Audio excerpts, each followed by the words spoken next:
Assalamualaikum warahmatullahi wabarakatuh.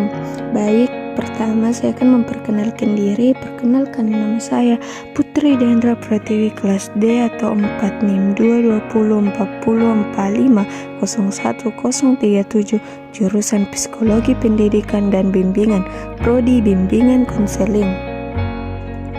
Nah, di sini saya akan menjelaskan tentang komunikasi daring, jenis-jenis komunikasi daring, kekurangan dan kelebihan komunikasi daring, serta contoh-contoh jenis komunikasi daring dalam kehidupan sehari-hari.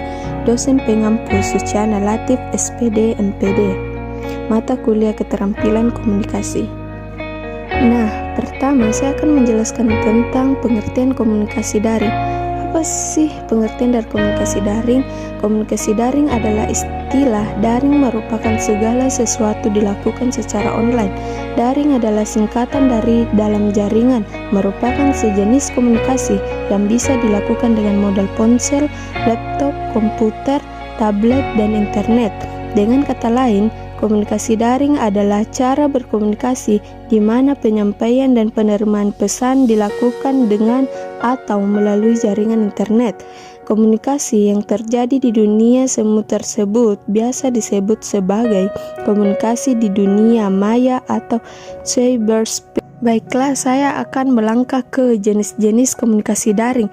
Jenis-jenis komunikasi daring ini terbagi menjadi 10, yaitu yang pertama, komunikasi sinkron chat, kedua, komunikasi sinkron call, ketiga, komunikasi sinkron video call, keempat, komunikasi asinkron video, kelima, komunikasi asinkron chat, keenam, komunikasi jaringan kerja, ketujuh, komunikasi kelompok, kedelapan, komunikasi formal, kesembilan, komunikasi non-formal, dan kesepuluh, komunikasi informal.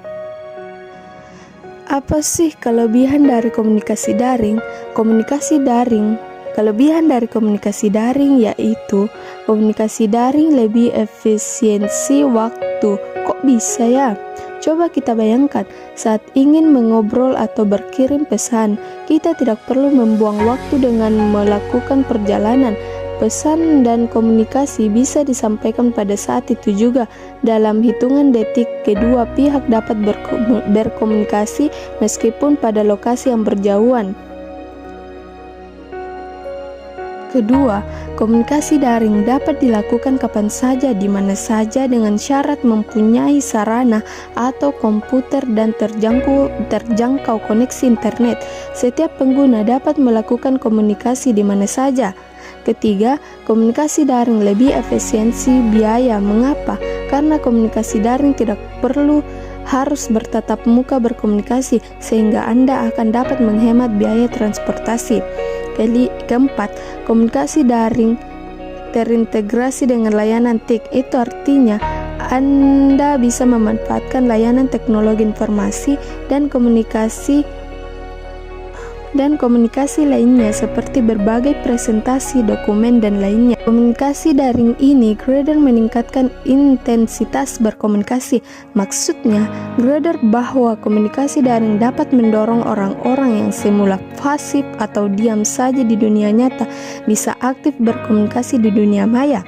Komunikasi daring greater juga meningkatkan partisipasi. Hal ini greater disebabkan karena terbukanya jalur komunikasi yang semakin luas dan semakin banyak orang-orang yang bisa bergabung dalam suatu forum diskusi. Selanjutnya, ada kekurangan komunikasi daring. Yang pertama yaitu tidak semua orang dapat menggunakan komunikasi daring karena komunikasi daring memerlukan adanya perangkat elektronik dan koneksi internet. Komunikasi daring tidak bisa mewakili emosi pengguna. Dengan kata lain, greater raut muka, intonasi bicara, gerakan tubuh, dan sifat fisik lainnya adalah hal yang sulit dipahami melalui komunikasi daring. Ketiga, komunikasi daring membutuhkan peralatan khusus.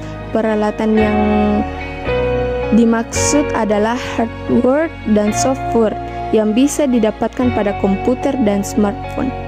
Keempat, komunikasi daring kerap kali membuat bingung penerima dikarenakan terlalu banyak informasi yang kurang penting atau terlalu banyak informasi yang didapatkan.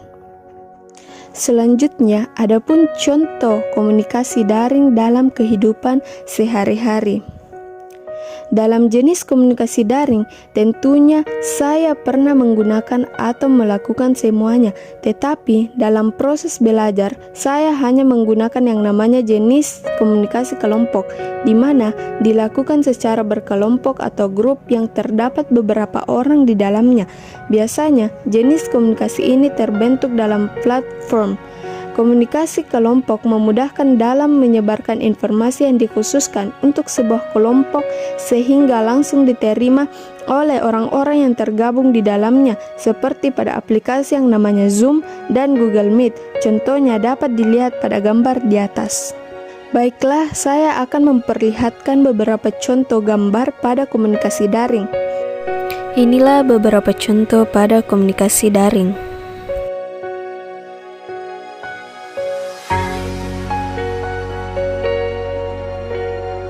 Itulah tadi beberapa contoh dari komunikasi daring.